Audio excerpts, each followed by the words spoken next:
शहरातील मुस्लिम कब्रस्तान परिसरातील ईदगाह येथे आज मुस्लिम समाज बांधवांनी सकाळी 8 वाजता बकरी ईद, ईद उल अजहा, ईद उल जुहा विशेष नमाज अदा करीत गळाभेट घेत एकमेकांना ईदच्या शुभेच्छा दिल्या व कब्रस्तानातील आपल्या मृत पूर्वजांच्या कबरीवर फुलांची चादर चढवीत आशीर्वाद घेतला। बकरी ईद हे मुस्लिम बांधवांचे महत्त्वाचे धार्मिक आणि सामाजिक सण आहे। या सणाचा मुख्य उद्देश म्हणजे पैगंबर हजरत इब्राहिम यांच्या बलिदानाला स्मरण करणे आणि अल्लाहच्या इच्छेला पूर्णपणे समर्पण करणे आहे।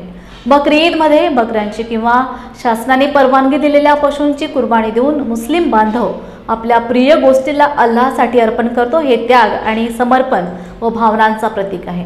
ईद निमित्त पोलीस प्रशासनाने ईदगाह परिसरात पेंडॉल टाकून पोलीस उपनिरीक्षक तायवाडे व पोलीस कर्मचाऱ्यांनी समाज बांधवांना गुलाबाची फूल देऊन त्यांना शुभेच्छा दिल्या व शहरात चोख पोलीस बंदोबस्त ठेवण्यात आला आहे।